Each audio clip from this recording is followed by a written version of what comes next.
The evening of March 23, 1945, found Oberst Wilhelm Steinberg crouched behind German fortifications along the Rhine's western bank near Wesel, his binoculars trembling almost imperceptibly as he peered through the gathering darkness. The sacred river that had protected Germanic tribes from Roman legions, that had served as the Reich's final natural barrier, stretched before him like a dark ribbon of hope. His field notebook, later discovered among captured Wehrmacht documents, contained observations that would reveal the depth of German miscalculation about what was to come. Steinberg watched thousands of artillery flashes illuminate the opposite shore, counting the muzzle blasts that signaled the massive Allied bombardment preparing for what German commanders confidently expected would be a traditional river assault. Their defensive doctrine, refined through 5 brutal years of war, seemed unshakable. No army could force the Rhine against determined German resistance without lengthy bridging operations that would provide clear targets for their devastating 88mm guns.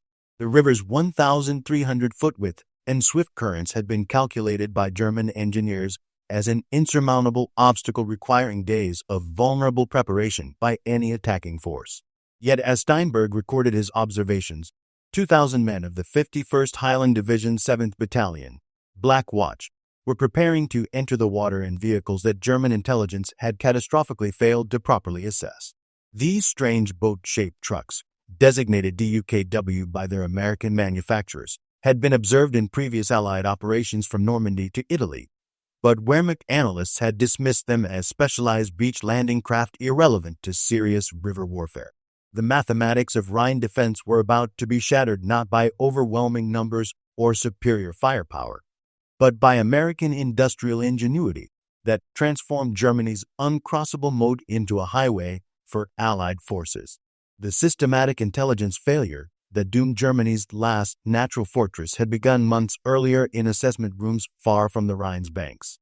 Oberst Georg Blumentritt, Chief of Staff to Field Marshal Gerd von Rundstedt, would later testify to Allied interrogators about the Wehrmacht's fundamental misreading of American amphibious capabilities.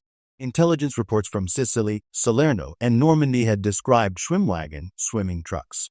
But German analysts filed these curiosities alongside other examples of American excess, like ice cream ships and Coca-Cola battalions that seemed to demonstrate wasteful abundance rather than military innovation. Among the Rhine defenders preparing for the expected assault was Major Hans-Georg Model, son of Field Marshal Walter Model, serving with the 1st Parachute Army. His personal diary, captured after his surrender in April 1945, provided historians with crucial insights into German assumptions about river defense.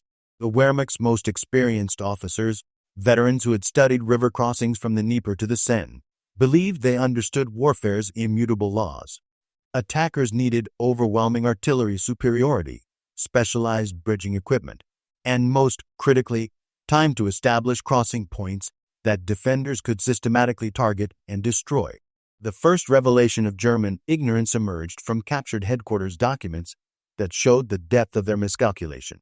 Hauptmann Friedrich Wessel, an intelligence officer with the 15th Army, had compiled exhaustive reports on Allied equipment that mentioned DUKWs exactly 3 times in 6 months of documentation. Each reference dismissed them as coastal operations equipment with no relevance to river warfare, estimating that American forces possessed perhaps 50 to 100 such vehicles in the entire European theater. The reality was staggering beyond German comprehension. By March 1945, over 2,000 DUKWs operated in the European theater alone.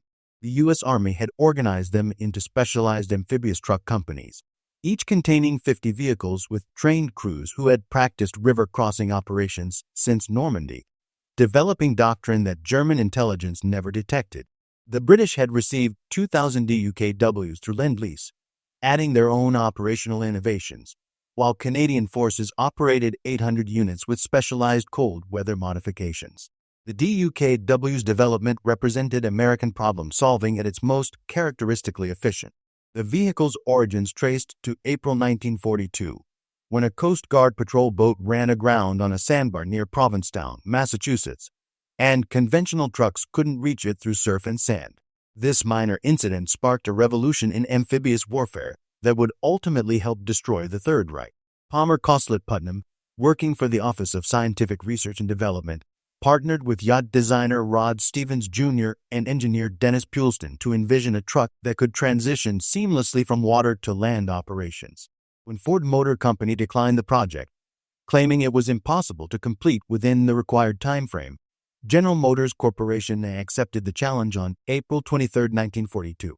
The engineering team at GMC's Yellow Truck and Coach Manufacturing Company in Pontiac, Michigan, worked around the clock with remarkable urgency. By June 2, 1942, just 38 days later, the first prototype emerged from the factory floor.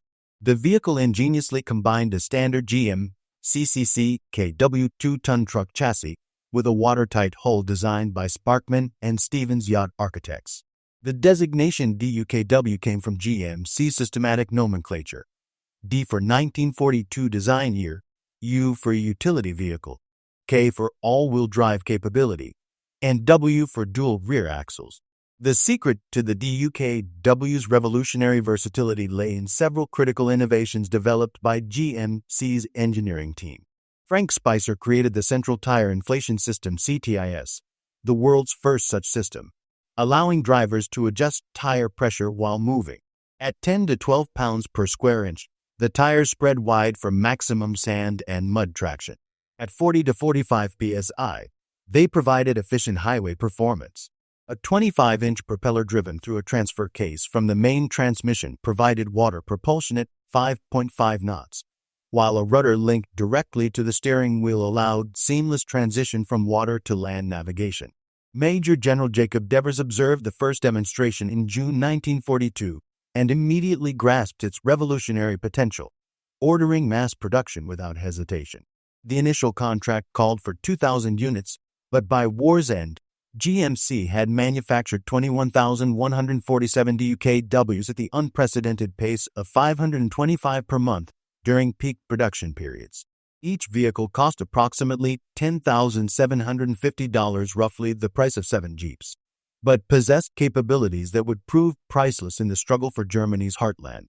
March 1945 found Germany's Rhine defenses in a state that Wehrmacht commanders refused to acknowledge even to themselves.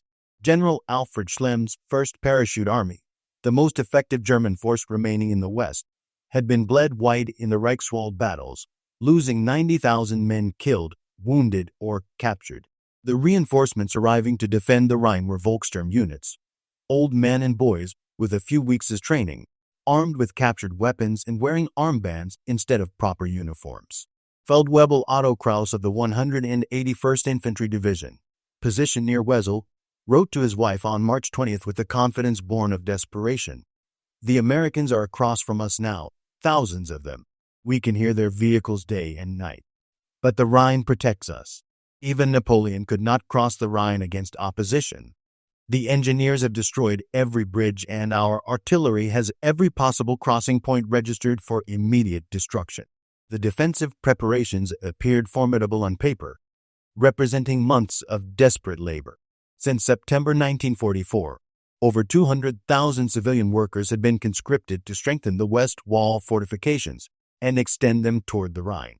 3,000 concrete bunkers and gun positions had been constructed or reinforced with whatever materials remained available. The river itself provided what German doctrine classified as the perfect water obstacle: too wide for assault bridges, too swift for conventional boats, too deep for fording operations. Field Marshal Albert Kesselring, who had assumed command in the West after von Rundstedt's dismissal, issued orders that revealed fundamental German assumptions about Allied capabilities. "The enemy will require 48 to 72 hours to establish viable bridgeheads after initial crossings," he declared with professional confidence. "This window provides opportunity for counterattack with our mobile reserves." These mobile reserves consisted of the Kraftwerk Panzer Corps with approximately 150 operational armored vehicles, tanks, assault guns, and tank destroyers combined to cover a front of nearly 200 miles.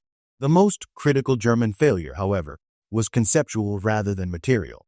Wehrmacht doctrine, refined through 5 years of increasingly desperate warfare, understood river crossings as sequential operations that unfolded predictably: suppress defenders with overwhelming artillery bombardment, send infantry across in vulnerable assault boats, establish small bridgeheads under constant fire, begin bridge construction while under artillery bombardment, reinforce gradually as bridges were completed, then finally send armor across once secure crossings were established.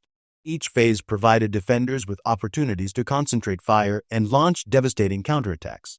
Unknown to German intelligence services, Allied forces had assembled the largest concentration of amphibious vehicles in military history along the Rhine's western bank.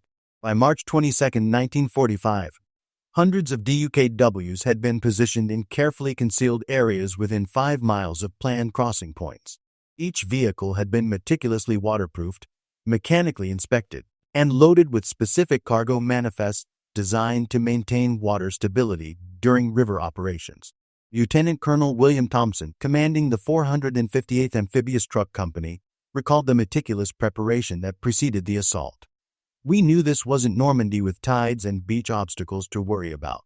The Rhine was about current, about exit points, about coordinating with our artillery so we didn't get hit by our own shells.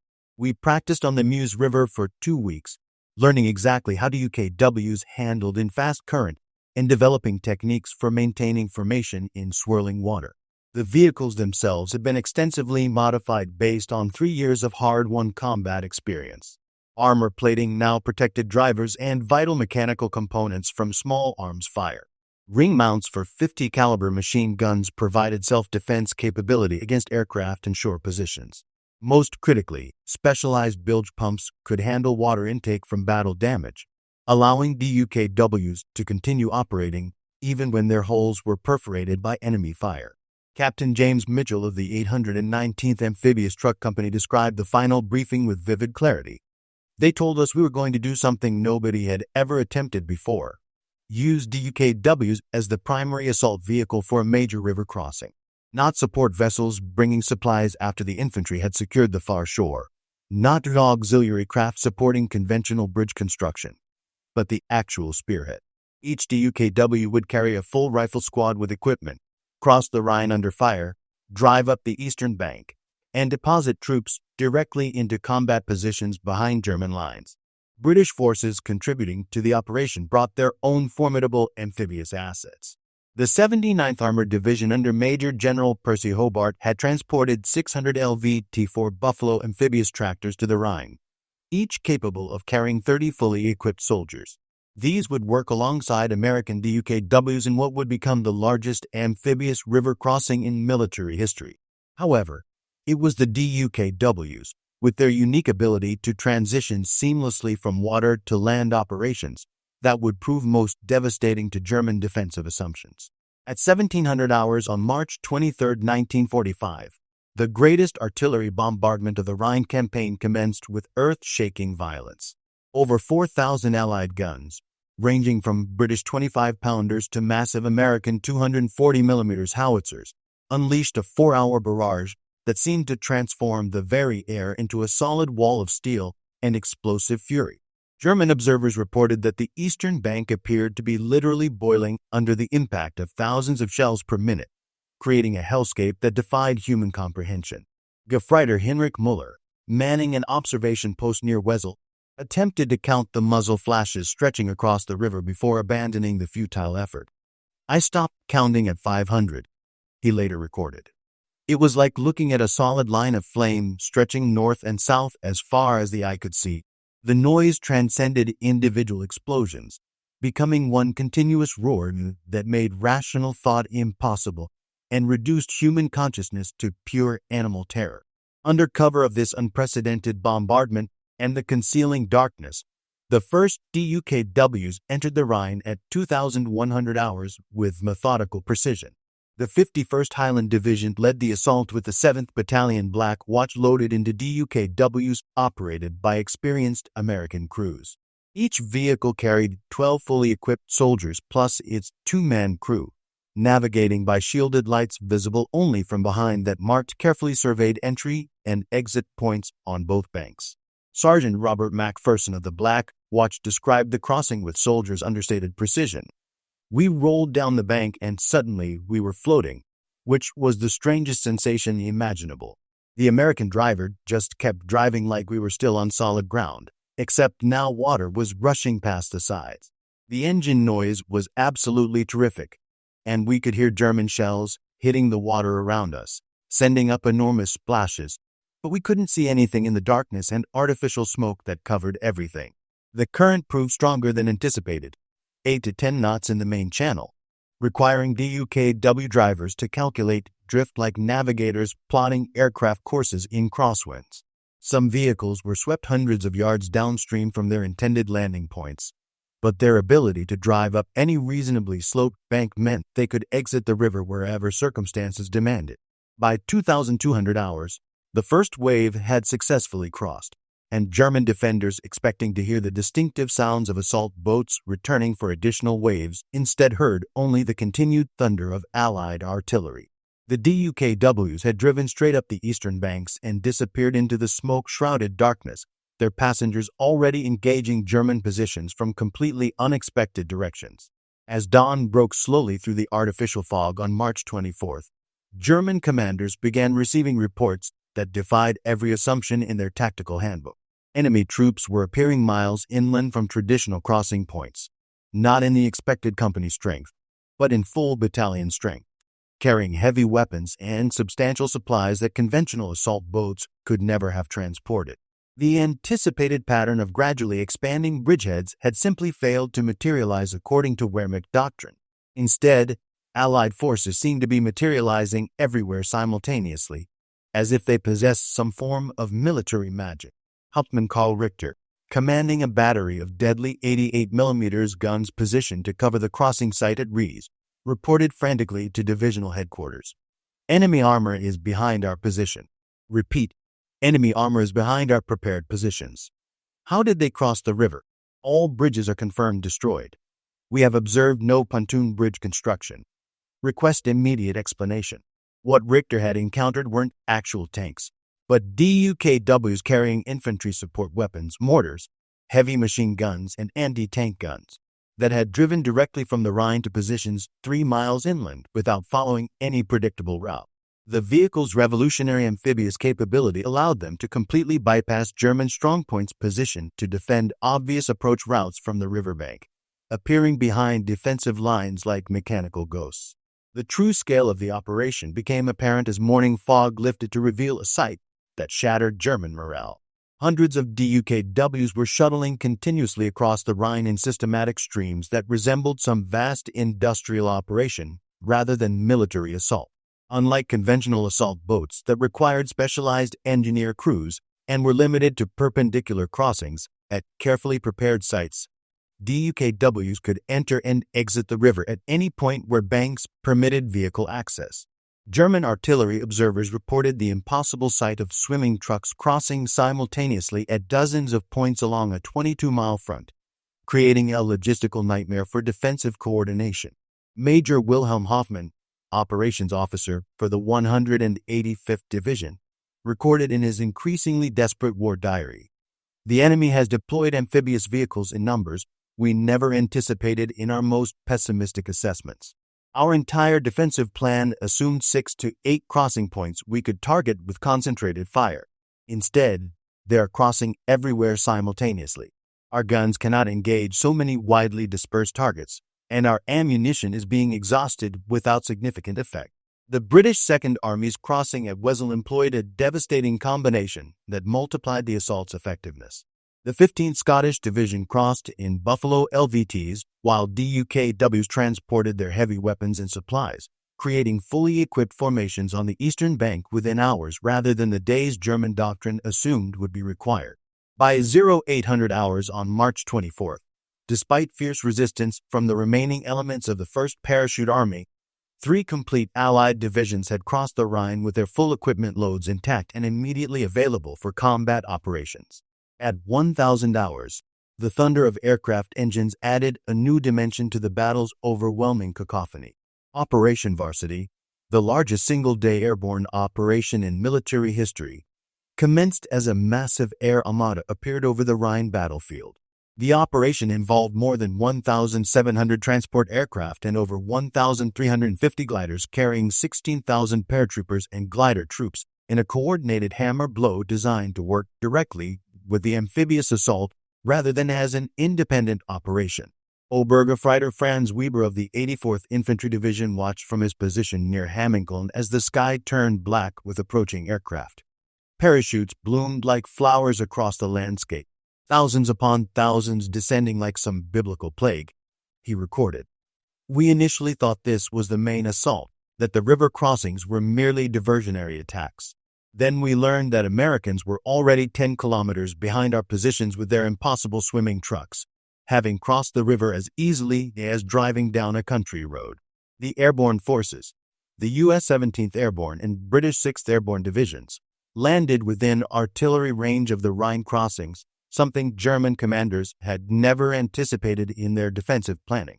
Previous airborne operations had typically dropped paratroopers far behind enemy lines to operate independently for extended periods.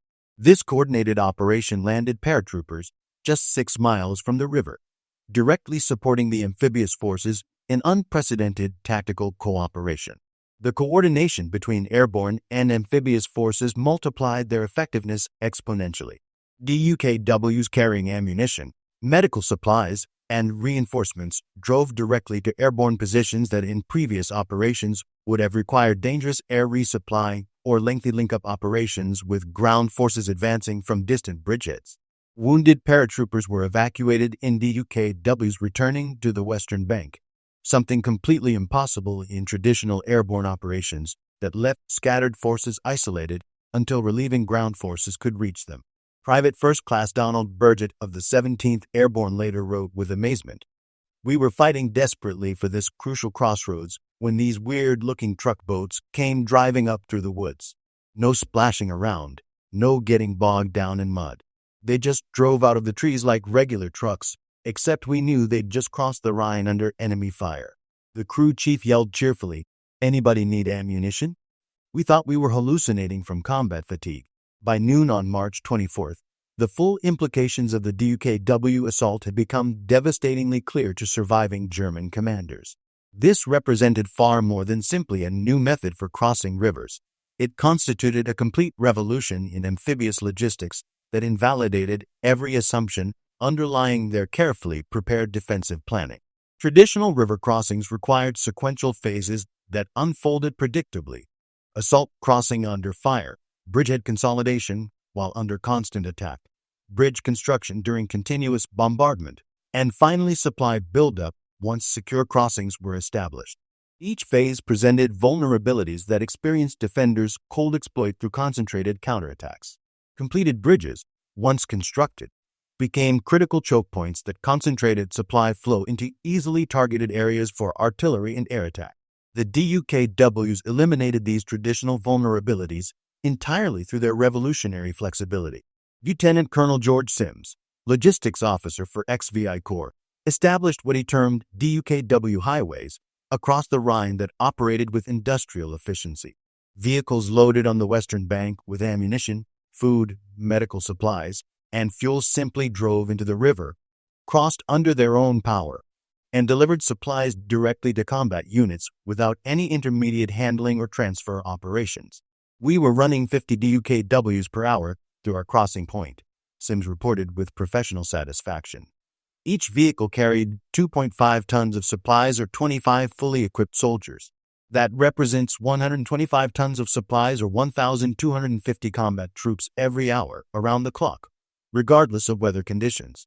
German commanders kept looking desperately for bridges to bomb, but there weren't any conventional bridges, just trucks driving through water, as if it were merely another terrain feature.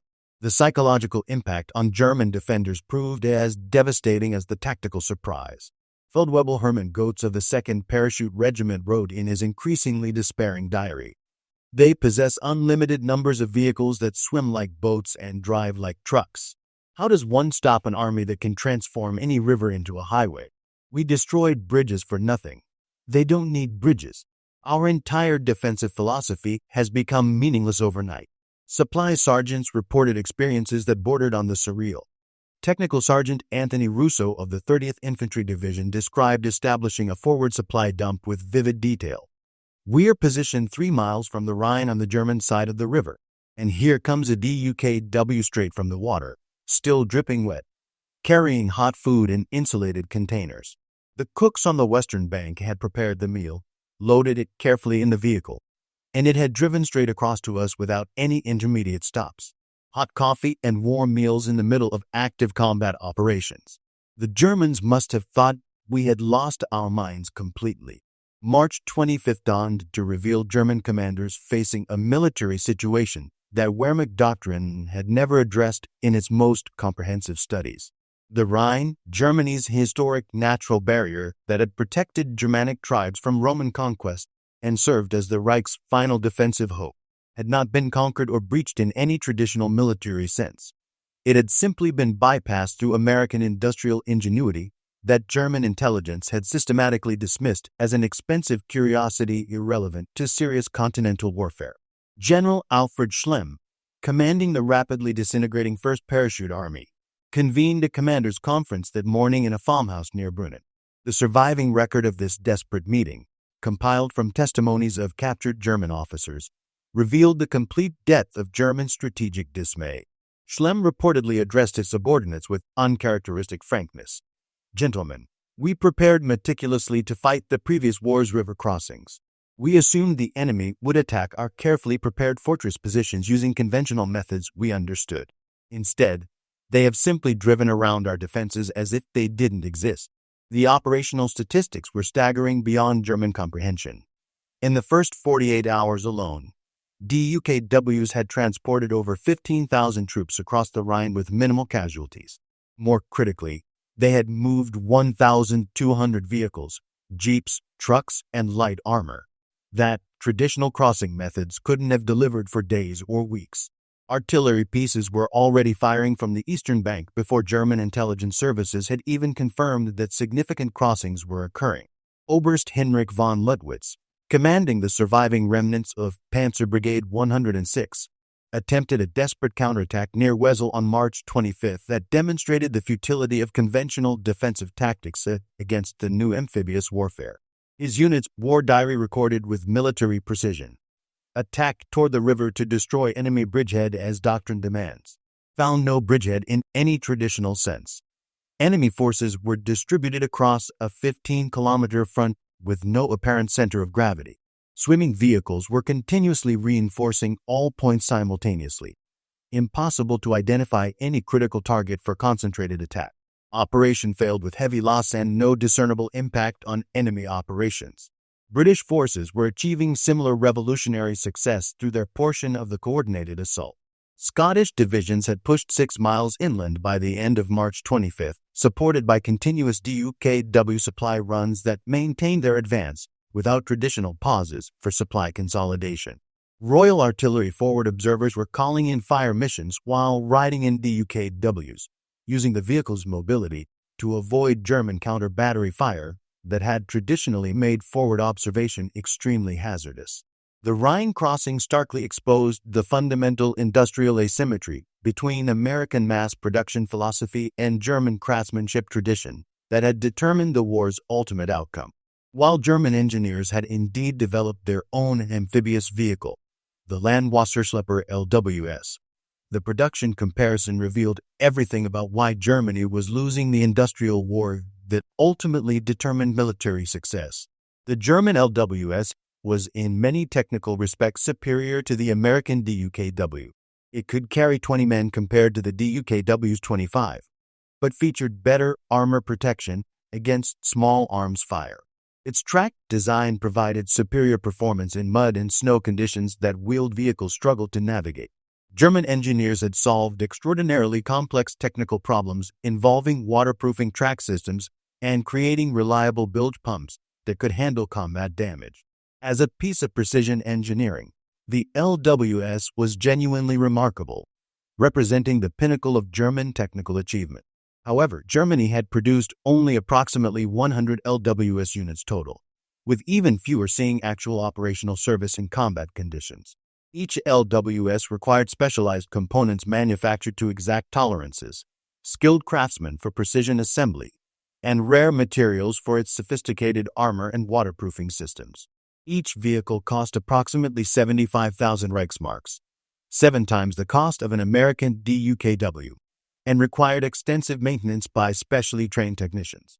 Meanwhile, General Motors had produced 21,147 DUKWs using existing truck components and proven assembly line methods that leveraged American industrial advantages. The DUKW shared its engine, transmission, axles, and countless other components with a standard CCKW truck, of which an astounding 562,750 were manufactured during the war. This standardization meant that any mechanic familiar with standard military trucks could maintain a DUKW using readily available spare parts. Damaged vehicles could be quickly repaired in field conditions or cannibalized to keep others operational. Master Sergeant Edwin Coleman, maintenance chief for the 462nd Amphibious Truck Company, explained the enormous operational advantage this standardization provided. We maintained 90% of our DUKWs in operational condition throughout the entire crossing operation. When something broke, we had the spare parts immediately available. When we didn't have specific parts, we could adapt components from regular trucks using standard tools.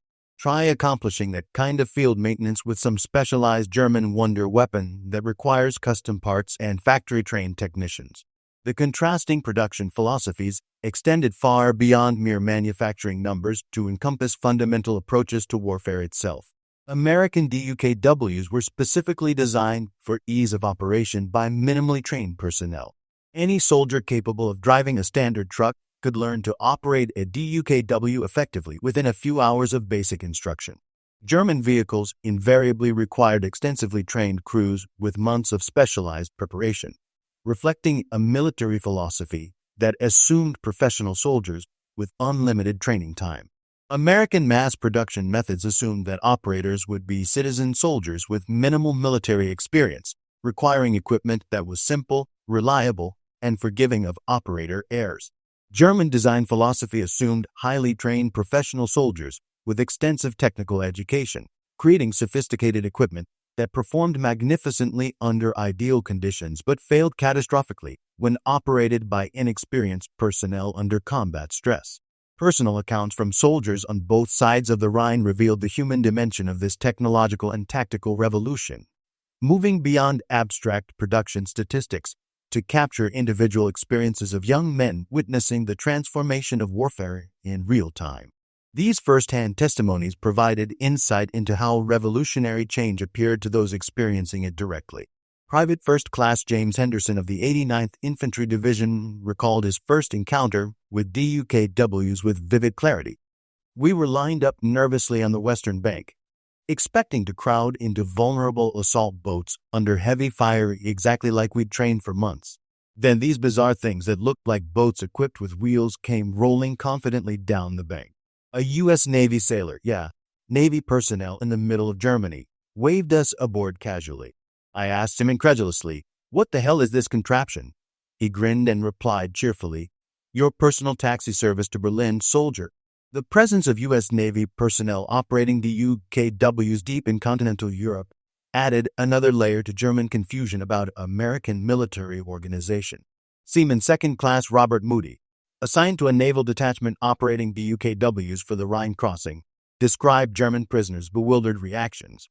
We captured some Germans who just stared uncomprehendingly at our Navy uniforms with complete confusion. One who spoke English kept asking desperately, "How is the American Navy operating here? The ocean is 300 miles away." He simply couldn't process what he was seeing. It violated everything he understood about military organization and geographical limitations. German accounts revealed progressive demoralization as the scope of American amphibious capability became undeniably clear to defending forces. Lieutenant Friedrich Schultz of the 338th Infantry Division wrote in a letter captured after his unit's inevitable surrender, "They came across our sacred river like it was merely a street in their hometown, not sneaking across under cover of darkness, not rushing desperately between artillery barrages, but driving casually. Entire trucks full of soldiers driving through the Rhine as if it were a minor inconvenience. We shot at them with everything we possessed, but more vehicles kept coming endlessly. Always more. Where did they obtain so many amphibious vehicles?" Unteroffizier Paul Braun, captured on March 26 during the general collapse, told Allied interrogators with characteristic German precision, "We were repeatedly assured that the Rhine would stop your advance for weeks or months, providing time for our miracle weapons to be deployed or for negotiations to save something of the right. Nobody informed us about swimming trucks that could cross anywhere at will. Nobody warned us that you could cross simultaneously at dozens of points. We prepared extensively for the wrong type of war entirely. By March 26, 1945, just 72 hours after the first DUKW had entered the Rhine's dark waters, the German defensive position had collapsed completely and irreversibly. What Wehrmacht doctrine had insisted would require weeks of bloody fighting had been accomplished in 3 days of systematic industrial warfare. The Rhine barrier, which Nazi propaganda had claimed would hold indefinitely until negotiations could preserve something of the Reich, had simply evaporated like morning mist. The comprehensive statistics from those 3 revolutionary days revealed the operation's unprecedented scope and effectiveness. The DUKWs had completed over 5,000 individual crossings while maintaining remarkable operational efficiency. They had transported 15,000 troops, 1,200 vehicles, 3,000 tons of supplies, and evacuated 2,000 wounded soldiers back across the river for medical treatment. Traditional bridging operations, had they been required under German defensive fire, would have needed 2 weeks minimum to achieve similar throughput while operating under constant artillery bombardment and air attack. Field Marshal Bernard Montgomery, often criticized by American commanders for excessive caution and methodical preparation, had achieved complete operational surprise through the revolutionary mass employment of amphibious vehicles. His after-action report noted with satisfaction, "The enemy expected us to cross the Rhine using conventional methods they understood and could counter. They did not expect us to drive across it like commuters crossing a bridge." This distinction proved fatal to their entire defensive concept. General Dwight Eisenhower visited the crossing sites personally on March 26 to observe the operation's unprecedented success. His reaction, recorded by Aide Captain Harry Butcher, was both telling and prophetic.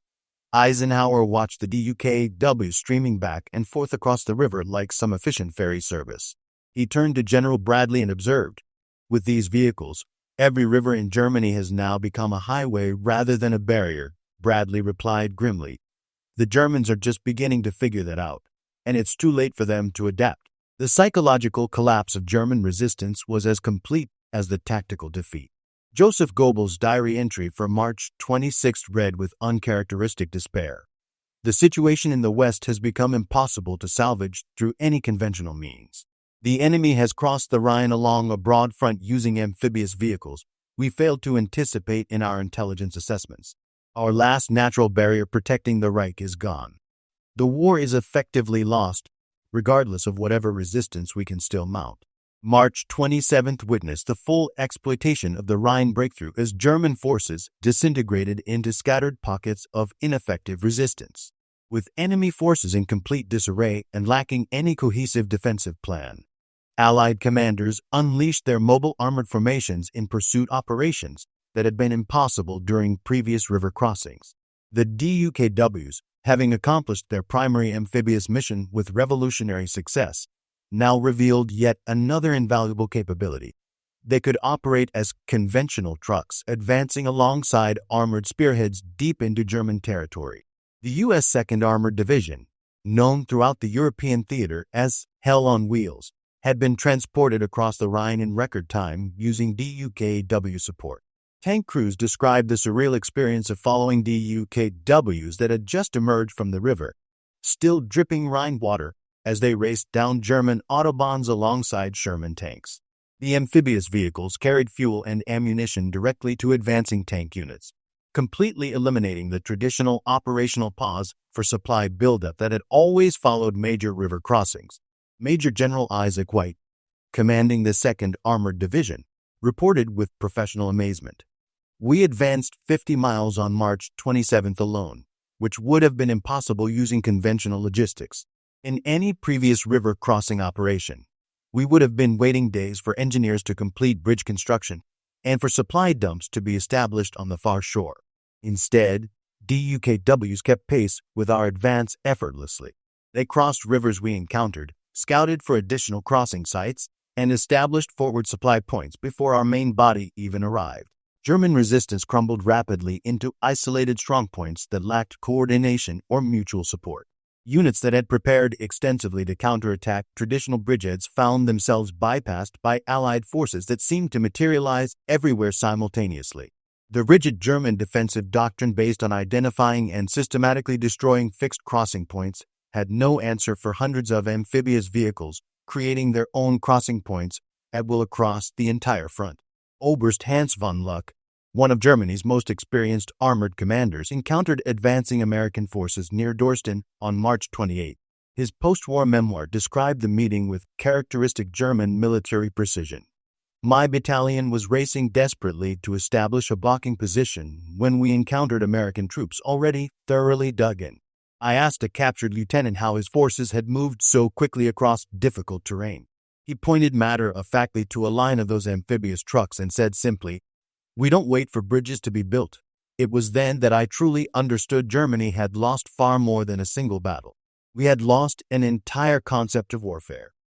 The full impact of the DUKW on the Rhine crossing extended far beyond impressive statistics of vehicles and supplies transported across the river.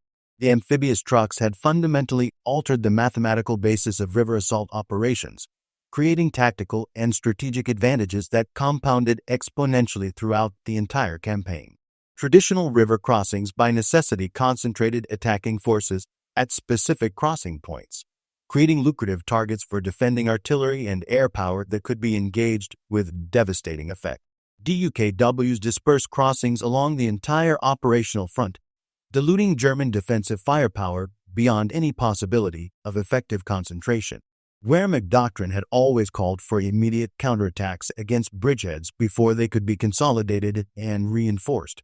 But there were no traditional bridgeheads to attack, only continuous infiltration across a broad front that defied conventional defensive responses. Colonel William Thompson, who had commanded DUKW operations for the Ninth Army, calculated the revolutionary time savings with mathematical precision. Building a heavy pontoon bridge under enemy fire typically required 12 to 24 hours minimum under ideal conditions. During that vulnerable construction period, reinforcements could only cross by assault boat, perhaps one company per hour if everything went perfectly and German resistance remained light. We were moving an entire battalion per hour with DUKWs from the very first minute of operations, regardless of enemy fire or weather conditions. The medical evacuation capabilities revolutionized battlefield medicine in ways that military planners had never anticipated. Captain Dorothy Anderson, a nurse with the 45th Field Hospital, described the unprecedented evacuation system. Wounded soldiers were loaded directly into DUKWs on the eastern bank and driven straight across to our hospital facilities on the western side without any intermediate transfers or delays. No complicated handoffs between different vehicles. No waiting for bridges to be completed or cleared of military traffic. We were getting seriously wounded casualties into surgery within 1 hour of being wounded, which was simply impossible using traditional river crossing evacuation methods. DUKWs also enabled tactical innovations that had been impossible with conventional amphibious assault methods. Artillery forward observers could relocate rapidly in DUKWs, making German counter-battery fire completely ineffective since observation posts never remained stationary long enough to be targeted.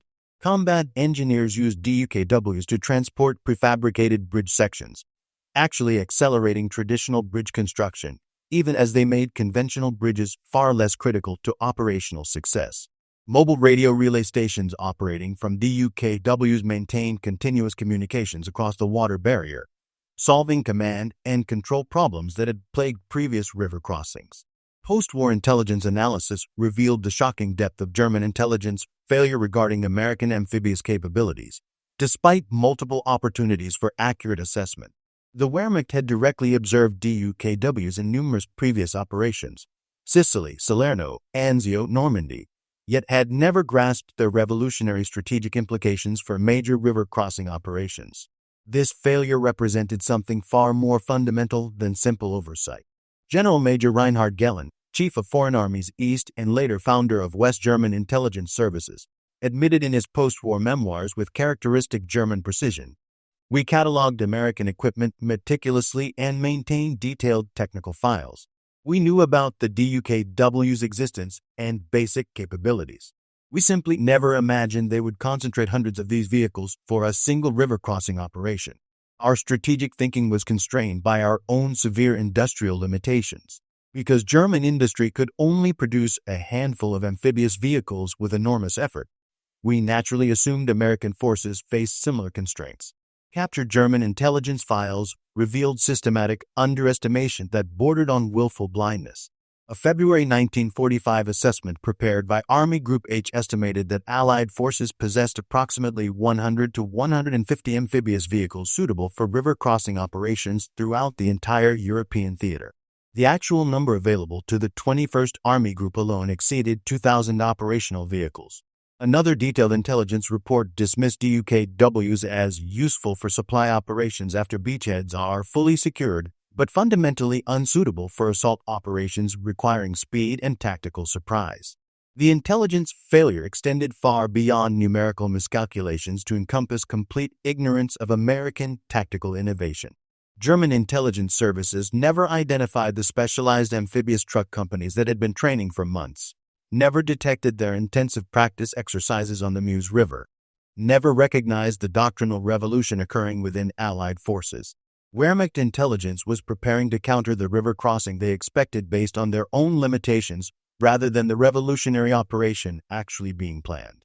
Major Joachim Engelmann, intelligence officer for the 1st Parachute Army, testified after his capture with typical German thoroughness. We studied exhaustively every Allied river crossing from the Rapido disaster to the Seine success. We believed we understood their standard methods and tactical preferences completely. The concentrated employment of amphibious vehicles in such numbers was simply not included in our analytical framework. It was as if the Americans had developed practical flying tanks, completely outside our conceptual reference system. Despite the overwhelming tactical and technological superiority demonstrated during the Rhine crossing, the operation was far from bloodless. The human cost, while dramatically lower than traditional assault methods would have demanded, remained tragically significant for the families involved. Allied casualties for the combined operations Plunder and Varsity totaled 6,781 killed, wounded, and missing 3,968 British and Commonwealth personnel, 2,813 Americans. The airborne forces suffered particularly heavy casualties from concentrated German anti-aircraft fire, with numerous transport aircraft shot down before paratroopers could jump to safety. The 17th Airborne Division alone lost 430 men killed in action during a single day of operations. DUKWs evacuating wounded personnel came under sustained German artillery bombardment, with several vehicles lost with all personnel aboard despite their armor protection. Private Oscar Friedensen, a combat engineer with the 89th Infantry Division, described his unit's costly assault crossing at St. Gorshausen on March 26. We lost 250 men out of our 420-man battalion trying to establish and hold our assigned sector. The DUKWs got us across the river quickly, but German forces were waiting in prepared positions on the high ground with concentrated machine gun and mortar fire. Speed doesn't provide protection against bullets. Dead soldiers cross rivers just as slowly as live ones. German casualties proved absolutely catastrophic as their defensive system disintegrated. The 1st Parachute Army effectively ceased to exist as a coherent fighting force during the 3-day battle. Over 16,000 German prisoners were captured in the first 72 hours alone, with many soldiers simply abandoning their positions once they realized the Rhine barrier had failed completely. Entire units found themselves surrounded and cut off as DUKW transported Allied forces appeared behind their prepared defensive positions. Gefreiter Werner Hoffmann of the 84th Infantry Division was captured on March 25 during the general collapse. His interrogation by Allied intelligence revealed the complete psychological impact on German defenders. We maintained our position stubbornly for 2 days and nights, firing at every crossing site we could identify. Then American soldiers suddenly appeared behind our trenches. When we asked captured prisoners how they had crossed the river so quickly, they pointed casually at those swimming trucks. Our lieutenant threw down his weapon and said desperately, "If the Americans can drive trucks across the Rhine, this war is finished." Nobody in our unit disagreed with his assessment. One of the most remarkable and politically significant episodes of the entire Rhine crossing occurred on March 25, when Prime Minister Winston Churchill insisted on personally crossing the Rhine despite urgent objections from his security detail and explicit orders from General Eisenhower. This dramatic gesture wasn't mere theatrical politics. Churchill understood the profound historical significance of Allied armies crossing Germany's most sacred river and wanted to participate directly in this defining moment. Churchill, accompanied by Field Marshal Montgomery and General Alan Brooke, first observed the massive crossing operations from a demolished railway bridge at Wesel, watching the continuous stream of DUKWs shuttling back and forth like some vast industrial ferry service. Then, against the desperate advice of his security personnel and in direct violation of Supreme Headquarters orders, Churchill boarded an American LCVP landing craft, vehicle, personnel, and crossed defiantly to the eastern bank under German artillery fire.